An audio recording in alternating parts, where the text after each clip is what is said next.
you have been waiting way too long for this tutorial. Between my children being incorrigible and my internet not working and my video software not uploading, I've had such a rough week, but I wanted to make sure that I got this out to you because I know so many of you are looking forward to it. So this is intro to editing. Where do I even start? I've chosen to only focus on Lightroom in this tutorial because I feel that Photoshop can be very intimidating to people, and in general, people tend to have a much easier time grasping Lightroom, so that is where we're going to start. I'm going to pull up a couple images over here. Here we go. That we're going to start with, and I think we'll start with this guy right here. So by default, when you open Lightroom, you are in the library module. The library module is for sorting, it's for categorizing, it's not for editing. So when we want to edit a photo, we're going to import it into the library module, and then we're going to open it into develop, which is up here on the right hand side. We're going to click develop, and up comes my photo. So this is an image of my nephew. It was taken on Thanksgiving. If I zoom in, it's not the sharpest photo I've ever taken, but he's super cute. It's a cute pose. I like it. It was an outdoor shoot. It was done without off-camera flash. That's why I chose to use this image for this tutorial. So this is natural lighting.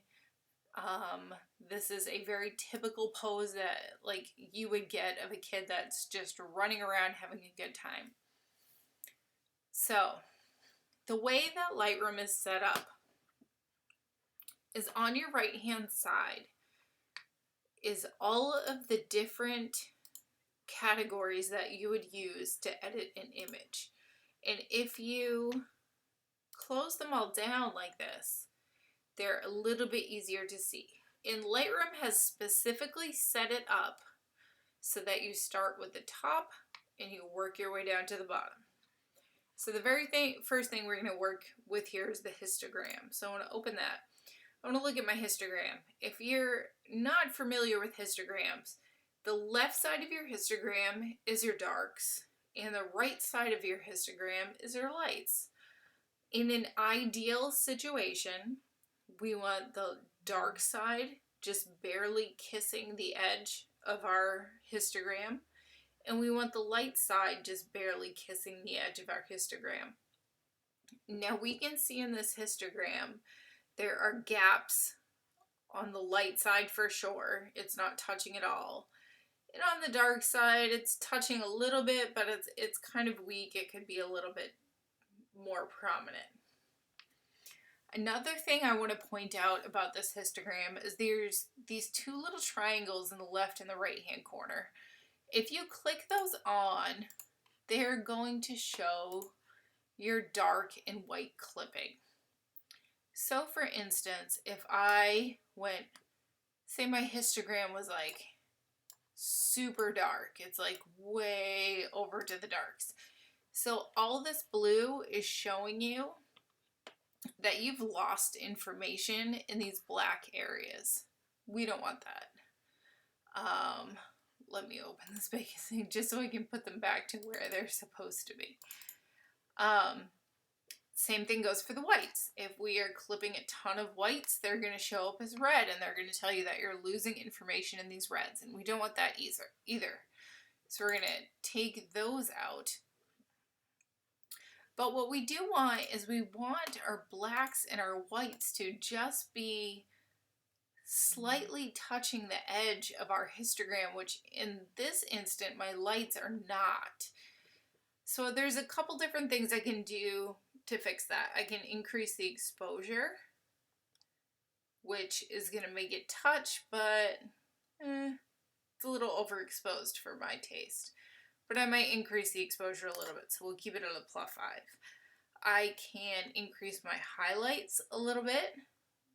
Just going to do a little more to touching that histogram. There's still a gap there. And then I can increase my whites a little bit. And that is what's going to make the biggest difference in touching the edge of my histogram right there, is that I increase my whites.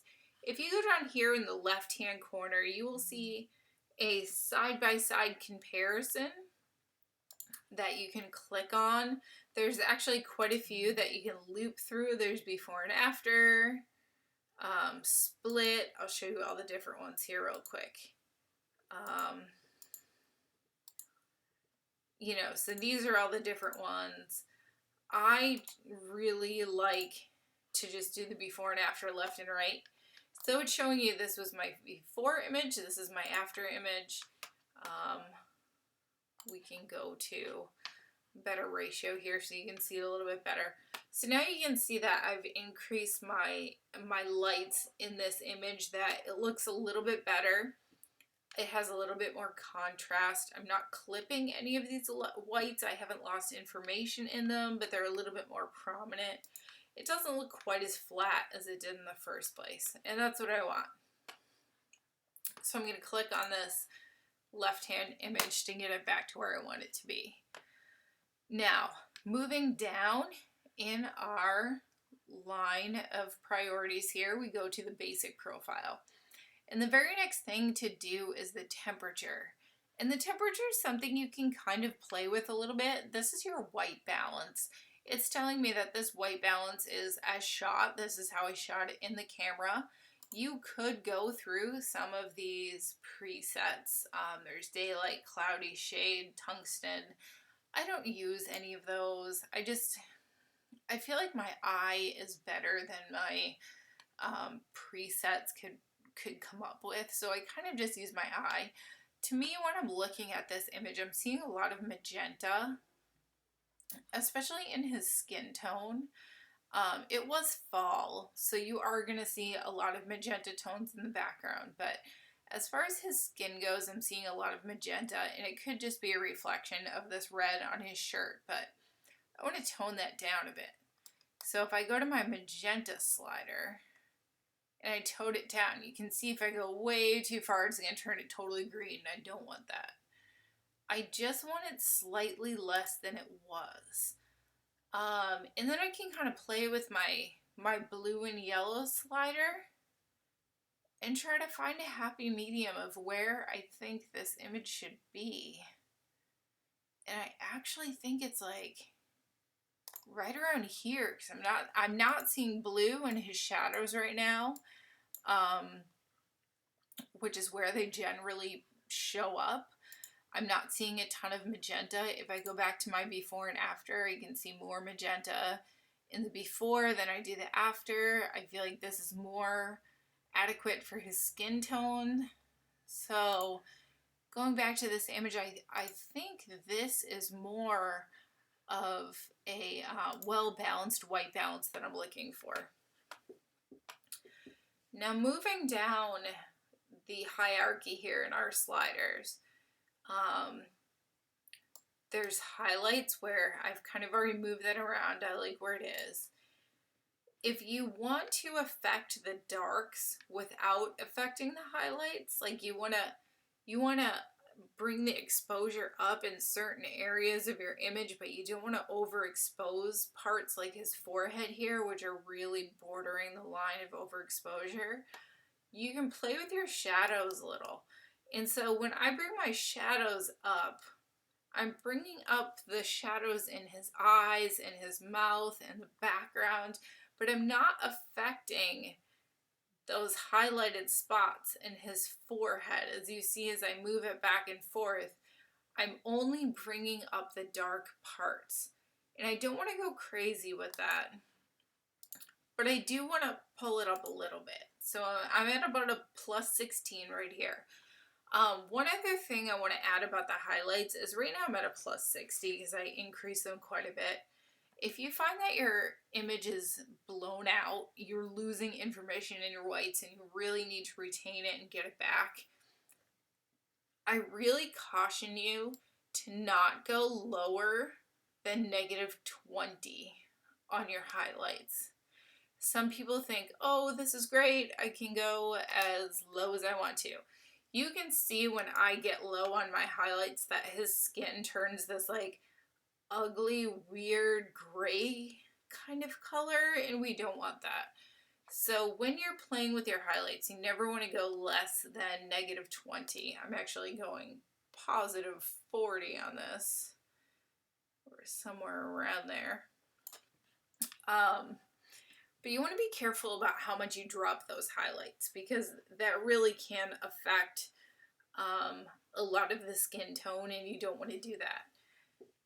If you find yourself with a lot of blown out highlights, I would suggest lowering your exposure as much as possible and then bringing up your shadows and trying to correct that as much as possible without interrupting that skin tone that we were talking about. The other thing I want to talk to you about is your contrast. So in this image, it's not too bad, but you can see that he's got some very glowy, kind of contrasty red in this sweatshirt that he's wearing. In the next image I go over, I'm going to show you a little bit more contrast. That's an issue, but in this one, it's just very mild. If you find yourself with a very glowy image, you just want to take down the contrast a little bit so that you get rid of that glowiness. And let's look at the before and after. Okay, so you can see this is much more glowy. He's much more magenta. This is a much more well-balanced image. He's got a, you know, the highlights are even, I could even take him down a notch. They're kind of blowing out a little bit on his forehead, but I'm pretty happy with this exposure right here. So I'm going to go back. And then going down this, the blacks, these are all personal preferences, how much you want your blacks in the background, how much you want them in his eyes. For me, I don't play a ton with the blacks. It really depends on the image, but I might increase them a little bit. Like, I think that looks pretty good. When you get down here to your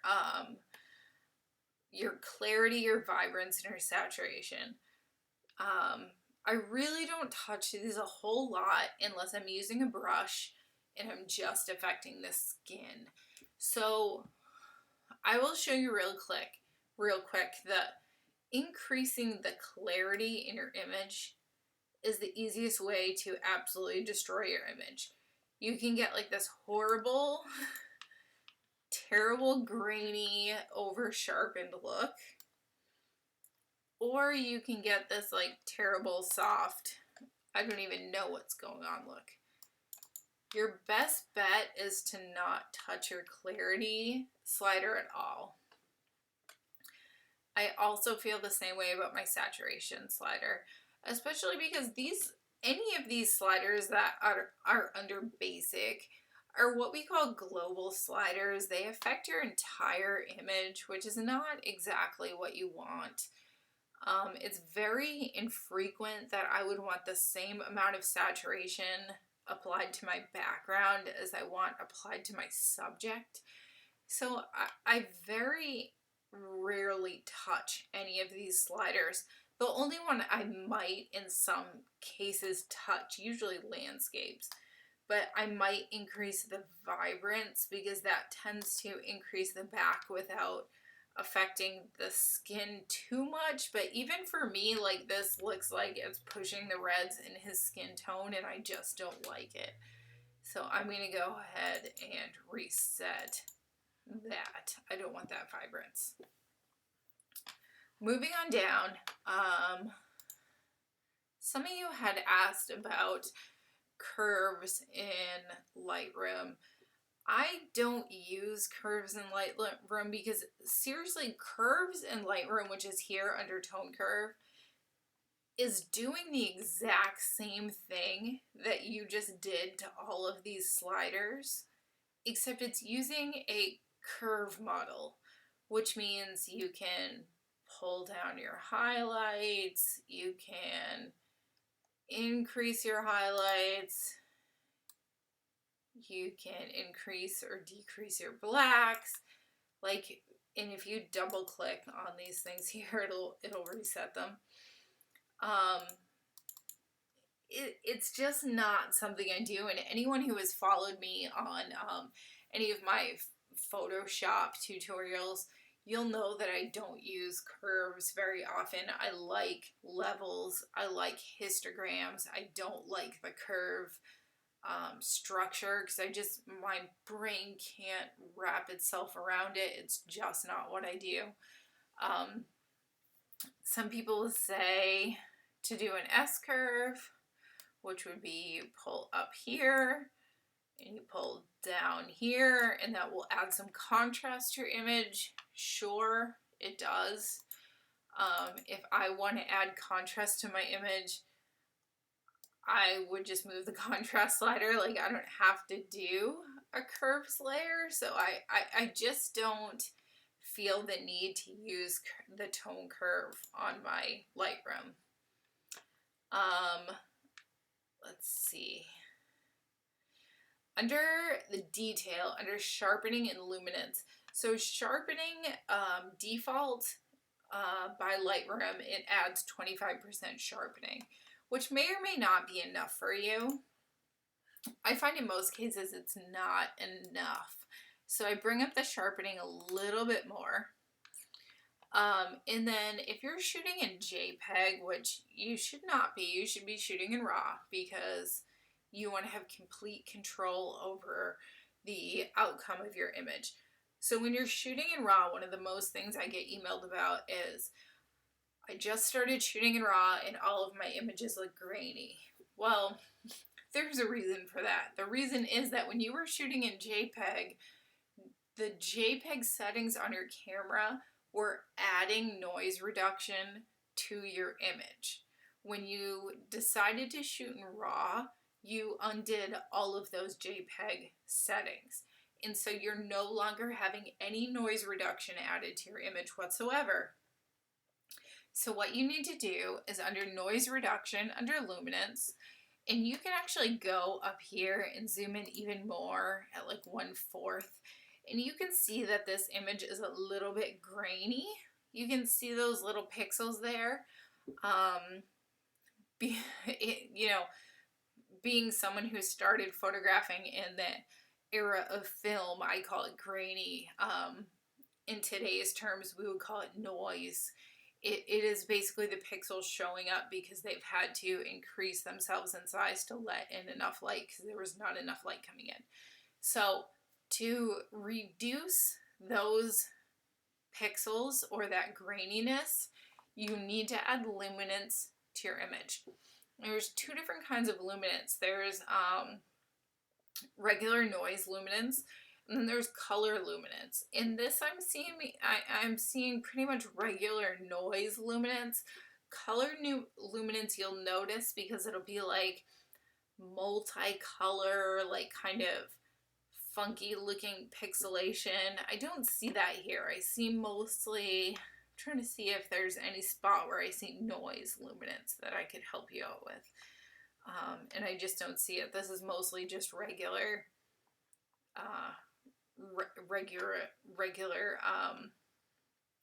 distortion that is caused by the graininess of not the film, but the image. The level of ISO that I had to use. If you look up here, my ISO was 500, so it was, it was a little bit higher than normal, and that's why we're getting this little bit of pixelation.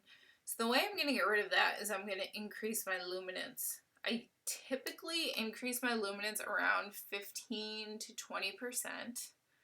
I don't like going crazy high because I don't like my images looking plastic.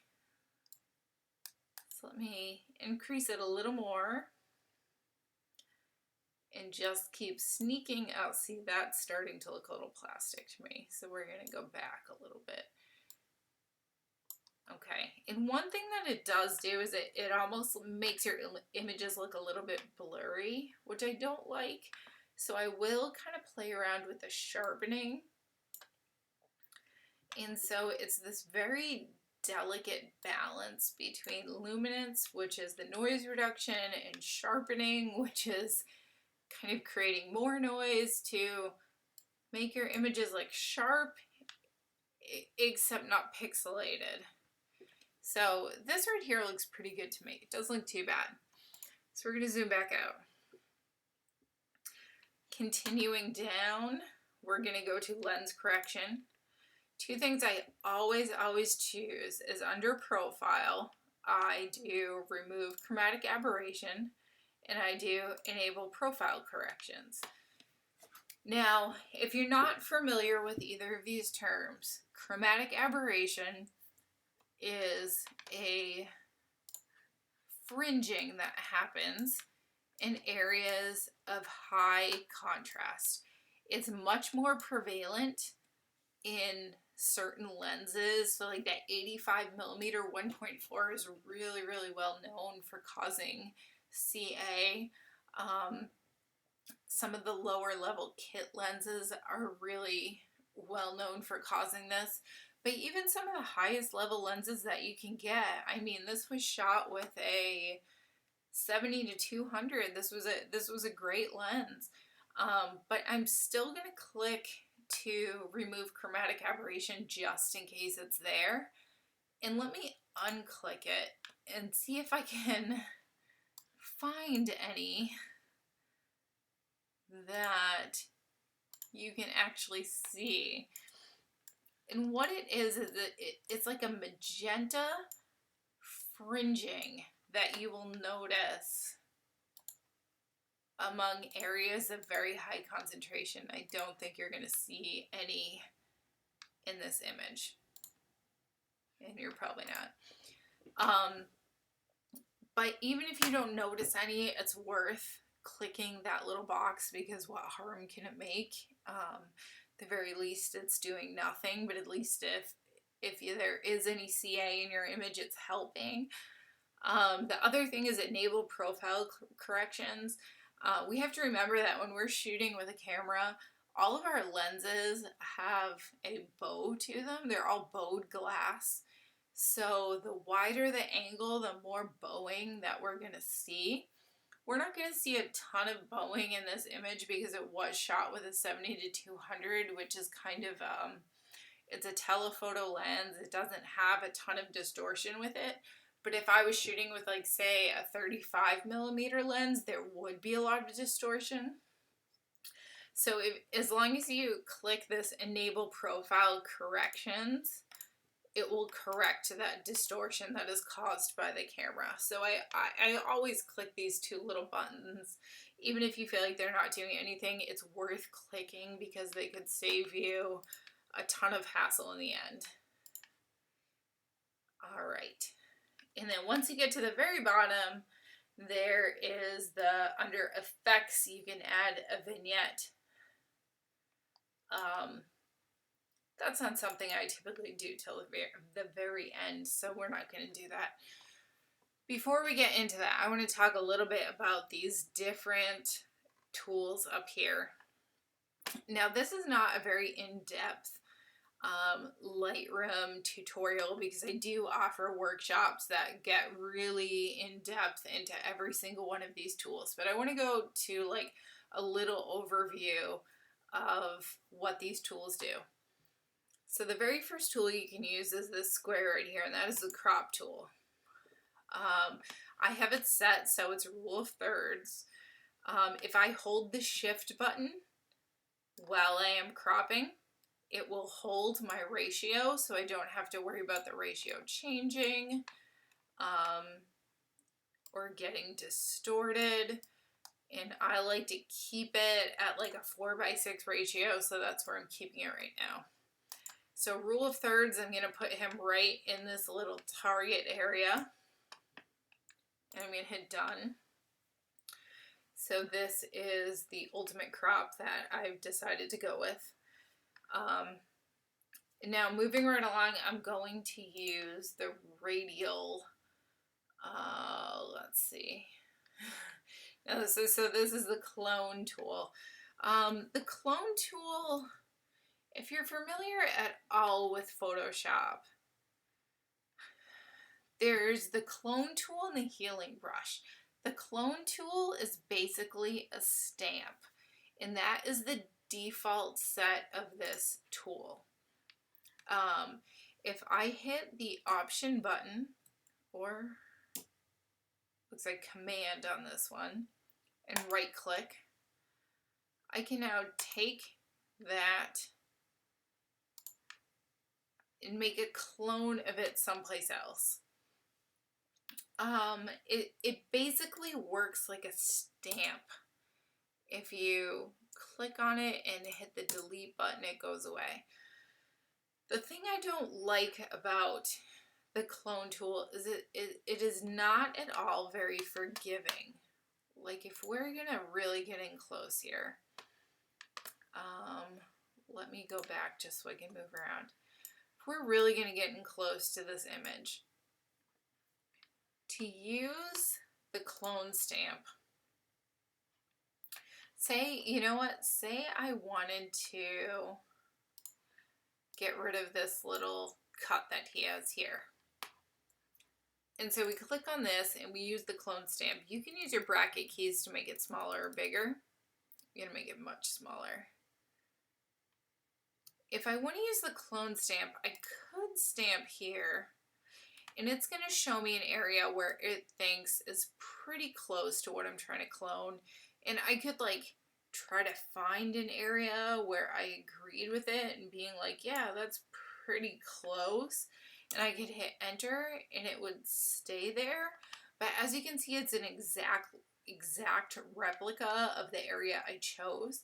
And it doesn't always fit perfect. Like this hair looks a little bit bizarre. It's not really lined up well. So I'm going to reactivate that and I'm going to delete. And what I'm going to do is I'm going to come over here and where it says clone, I'm going to change that to heal. I don't want a clone brush. I want a heal brush. And the heal, the difference between the clone and the heal is content aware. So I'm going to use my bracket keys to make this smaller. I'm going to click on my image. It's going to give me an area where it thinks is pretty close to the image that I'm trying to clone.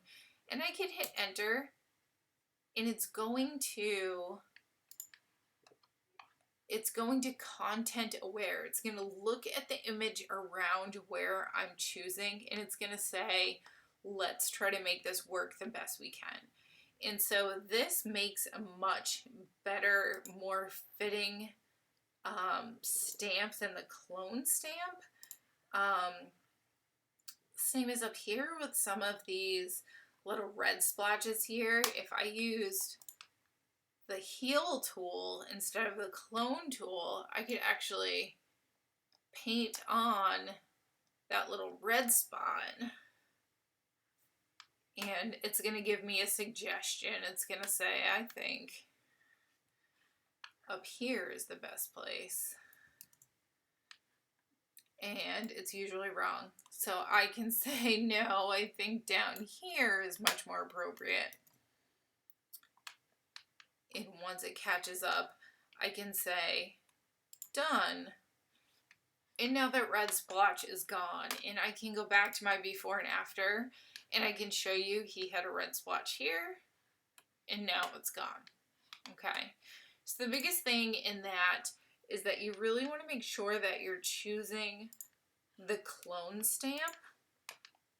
Which again, if you're choosing this here, it's under heal and not clone. So sorry, I want you to choose the healing brush and not the clone stamp. That is the biggest thing. If you need to go back and reactivate a spot that you've already worked on, you can always go click on it and that will reactivate it. You can move it around again and you can also delete it if it's just not what you wanted. Moving on down the line, let's see. There's certain tools here that I just never ever use.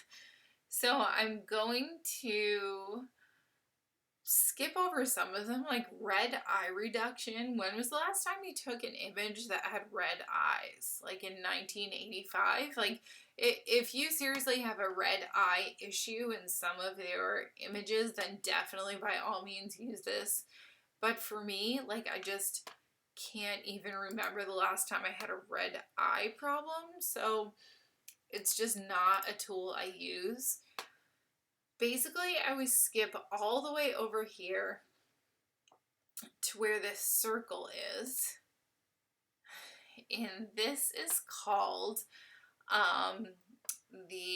what is it technically called? The radial, hold on, it'll show up if I just hover here.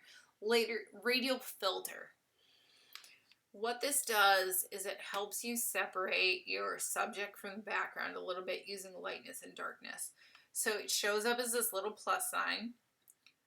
Obviously I want the center of focus in this image to be his face. So I would take the radial brush, I would hold down my left mouse key, and I would draw a line right down the middle of his face, and moving it inward and outward.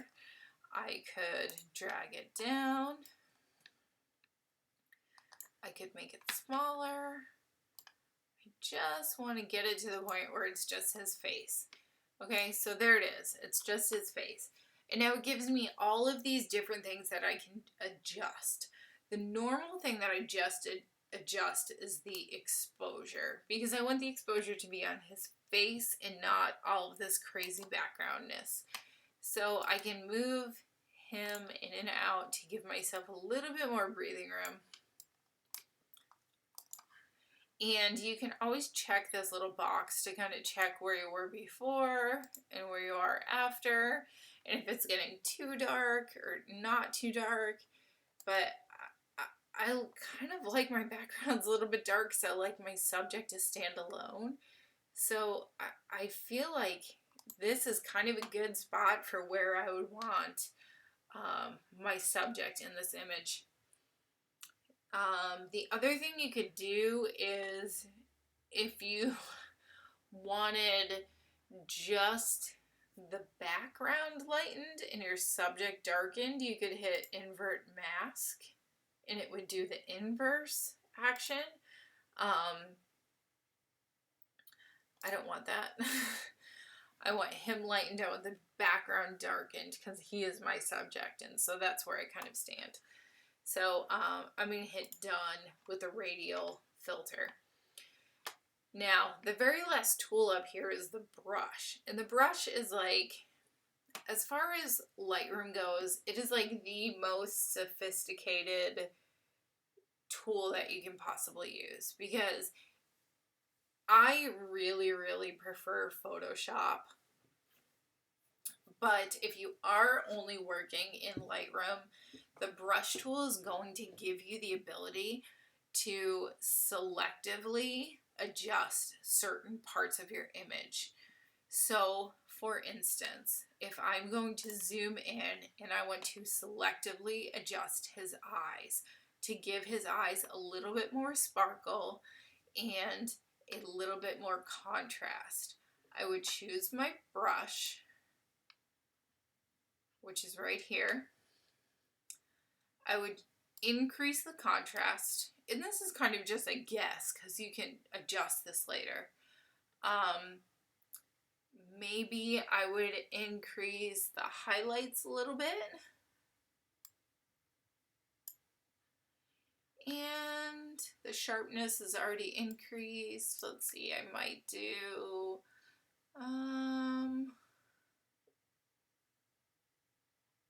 I was going to say vibrance, but I don't see it, so maybe a tiny bit of saturation.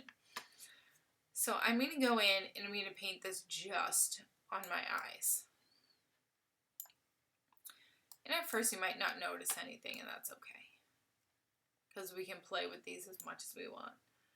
So now that it's painted just on my eyes, now I'm going to go back to these sliders, and I'm going to kind of change them as much as I want. Do I want to increase or decrease the contrast? Do I want to increase the highlights? Do I want to increase the blacks? Do I want to increase the whites? You know, whatever I want to do to make these eyes stand out a little bit more. I might increase the saturation. And when I look at his eyes, I can always go back to this little square on and off click right here and click them on and off and say, does that look good? And I feel a little bit like this part of my eye is not being affected. It's not. So let's make sure we have all of our eye affected. And I feel like the blacks are kind of losing out in here. So I'm going to increase the blacks. Let's see, not quite so much. Play with the shadows a little bit. Continue to play the highlighters up as much as they can. You can sharpen them a little. That's always good. Clarity, you just really got to be careful. Like I said, it's the easiest way to destroy your image is to over clarify anything. And let's play with the whites a little bit. And you want to just keep playing with them. And then you can, like I said, you can turn that off and on and see what difference you've made. I want to do shadows and maybe exposure a little bit.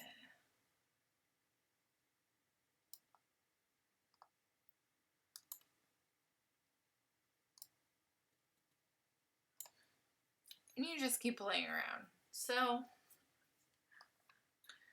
if I hit done here and I go to before and after,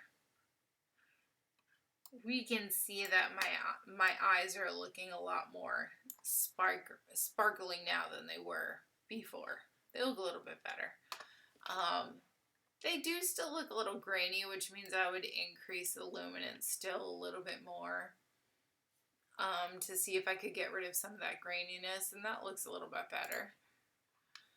Like I said, I'm such a Photoshop girl that working in Lightroom exclusively is a little bit hard for me, but we're gonna get there.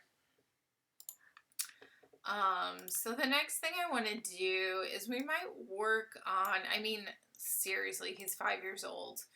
Actually, he's 4. His skin is flawless, but if I really wanted to work on his skin, let me move this to a 1-to-1 ratio so it's not quite so zoomed in.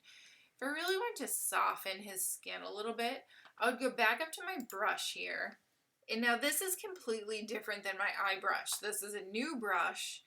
And I want to reset anything I did before. And I can do that by double clicking on anything that was previously adjusted.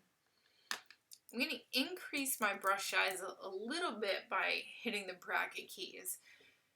And then this is a situation where we could hit like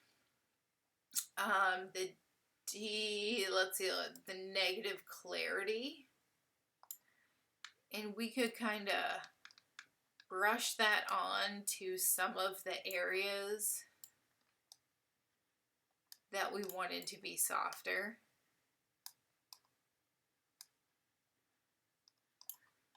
And then let's do before and after. It's not a huge difference because honestly, like I said, he's a super young guy.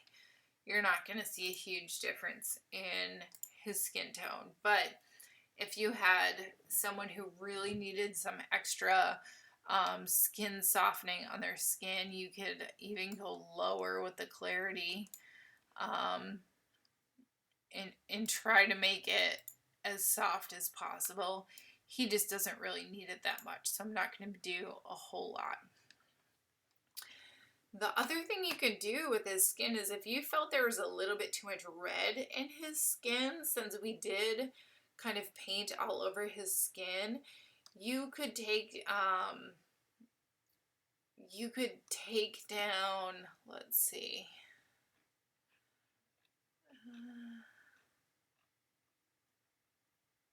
Let me see. Basic.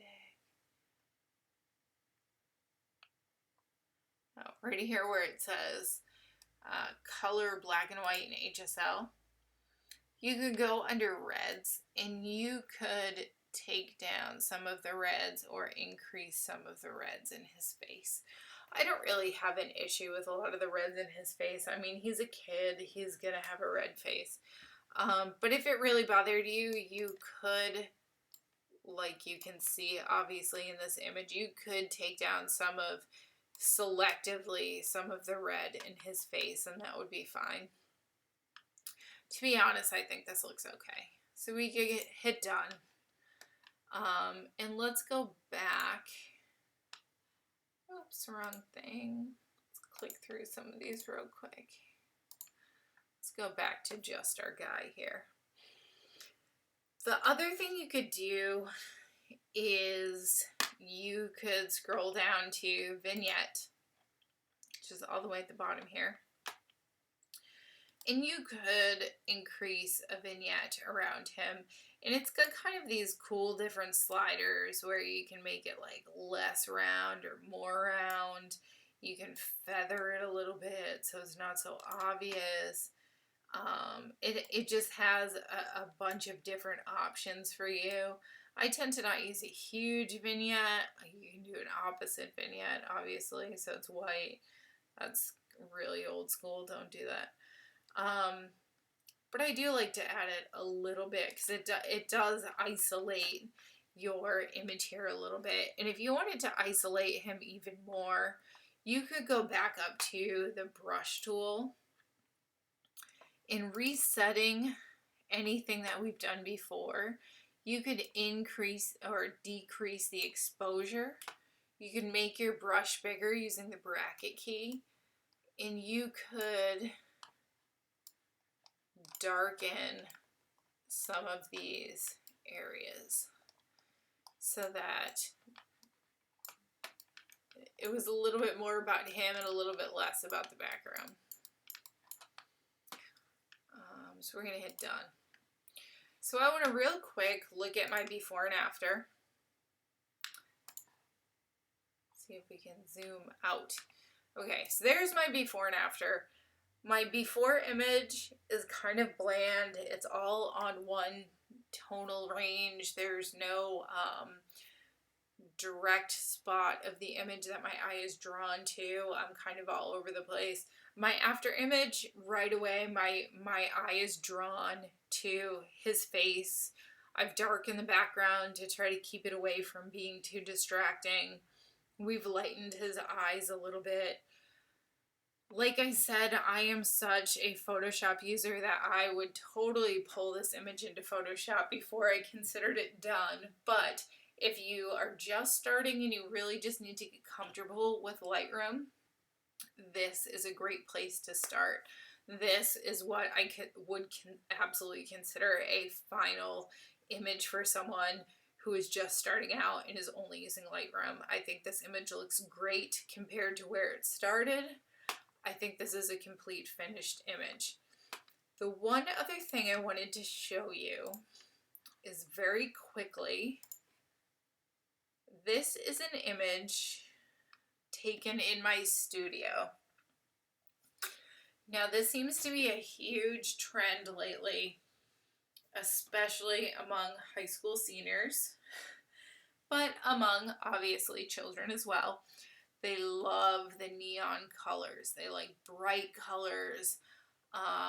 They are constantly looking for these like neon yellow, neon pink, neon whatever colors that just cause horrible color casts and just make everything look completely oversaturated. So I'm going to tell you very, very quickly how I would fix this image before doing anything else to it. First of all, it's underexposed. This was taken in my studio. I usually have pretty over the top, like perfect lighting in my studio. This was one of those cases where my lighting wasn't perfect. I did sell this image straight out of camera. They bought it just as it is before I edited it, so it still was a sellable image, but for me, when I look at it, I do think it's underexposed. So the first thing I'm going to do is I'm going to increase the exposure about 45%. The other thing is I'm going to adjust the temperature a little bit. This temperature is a little bit warm for me. I think I would be closer to a 57-ish. Let's see, good enough. This temperature looks a little bit more comfortable for me. And as far as magenta, I would usually be at about a -20, which is what I typically stay at in my studio. So this right off the bat looks way better. This color balance is way better. The exposure is way better. This already looks like a better image. But this pink that the mother chose is still very overpowering, and it's very oversaturated, and it's causing kind of like some clipping of the redness in the dress. And the way I'm going to combat that is I'm going to drop the contrast. And it took me a long time to figure this out because, like, first off the bat, the first thing you think is I'll drop the saturation because it's oversaturated. When you drop the saturation, you start getting like this sickly looking baby. You don't want that. When you drop the contrast, you're bringing down the pinks in her dress without really affecting her face, her hair, and the rest of this image here. So I dropped the contrast about -19. I increased the exposure +45. And I fixed the white balance based on what I know from my studio. I could also have used this background to kind of use my eyedropper and make it a little bit better, but because this was taken in my studio, I know the studio pretty well. So let's take a look at the before and after pictures of this photo. So before I even started editing, before I even started to pull it into Photoshop and to fix some of the contrast issues and all of that, look at what a huge difference I just made by fixing the white balance, the contrast, and the exposure. I made a huge difference. This picture is garbage. This picture is much, much better.